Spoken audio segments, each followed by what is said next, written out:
Lorsque ton enfant dit la vérité et que ça pique, laisse-le parler. Tu sais, on apprend à nos enfants à dire toujours la vérité.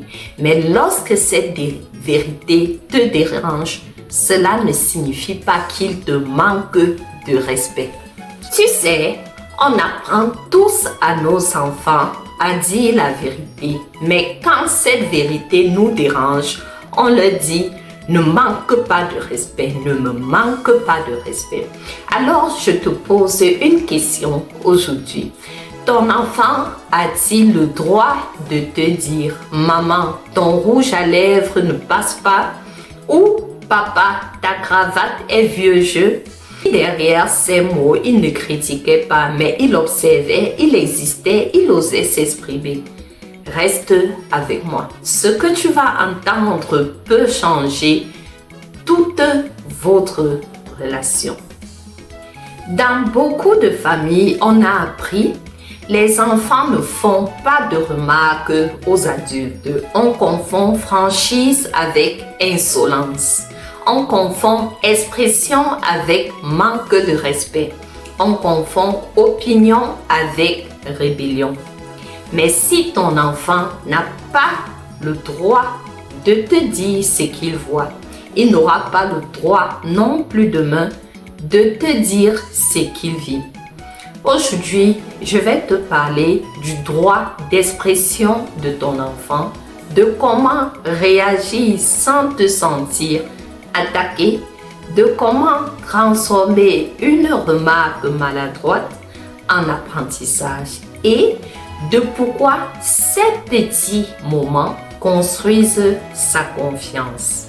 Je te raconterai tout à l'heure l'histoire d'une petite fille qui s'est tue pendant des années juste parce que un jour elle a dit à sa maman: maman, tu cries trop. Et on lui a répondu: tais-toi, je suis ta mère. Ne rate pas ça.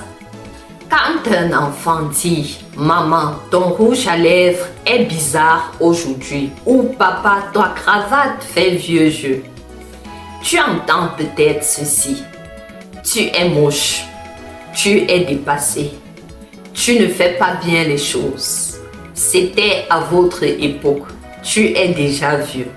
Mais lui, il dit: je te regarde, j'ai une opinion, j'existe dans ton monde, papa, maman. Un enfant nomme ce qu'il voit.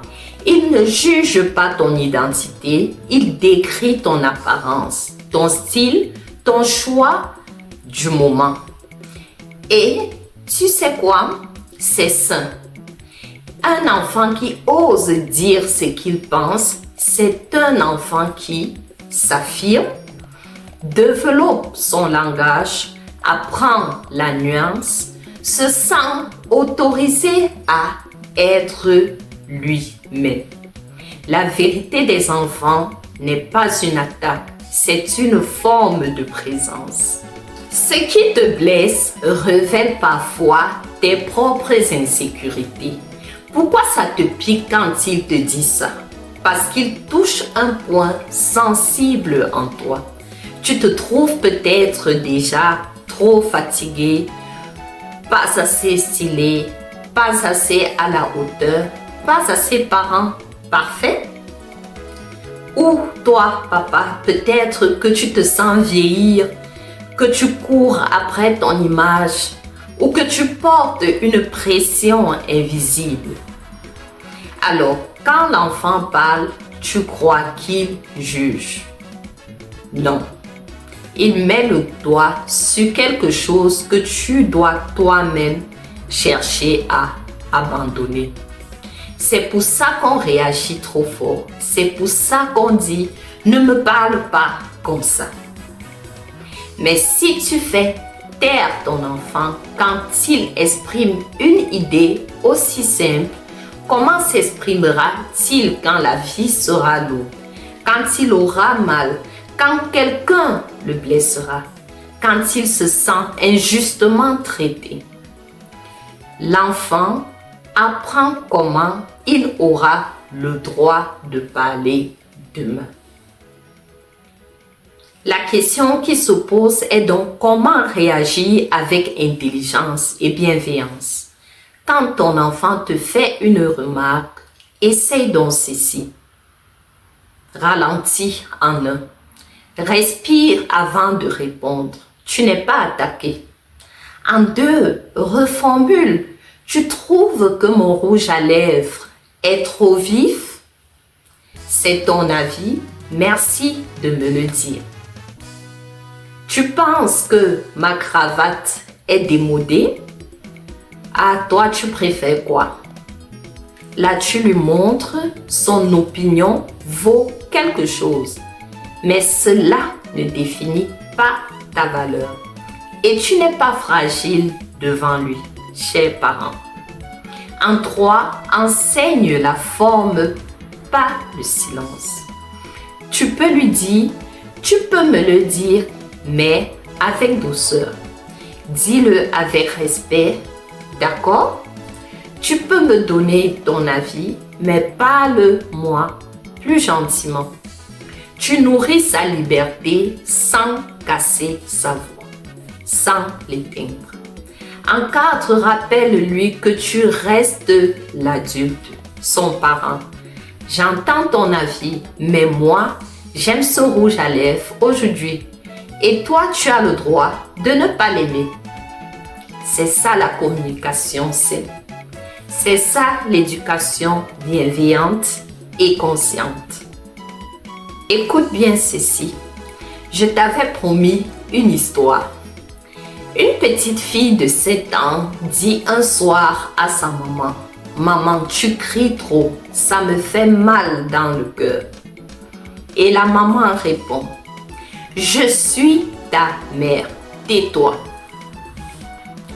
Cette petite fille a décidé ce jour-là, dire ce que je ressens fait mal aux adultes, dont je ne parlerai plus.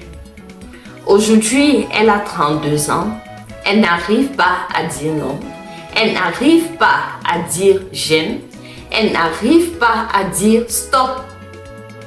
Elle étouffe toutes ses émotions. Tout ça pour un seul moment où on n'a pas laissé son cœur s'exprimer. Ne coupe pas la voix de ton enfant. Aide-le à la régler. Ton enfant a le droit de penser, d'observer, d'analyser, de te trouver belle, de te trouver bizarre, de t'aimer, de ne pas aimer, de s'exprimer et de ne pas s'exprimer. Il n'a pas le droit de manquer de respect, mais il a le droit d'exister. Laisse-le parler, laisse-le apprendre, laisse-le se construire, laisse-le s'exprimer. Parce que le jour où il vivra une injustice, une violence, un malaise, une maltraitance, une souffrance, tu seras heureux, fier, reconnaissant qu'il sache encore ouvrir la bouche. Merci d'avoir regardé cette vidéo et n'oublie jamais, un enfant qui parle est un enfant qui respire.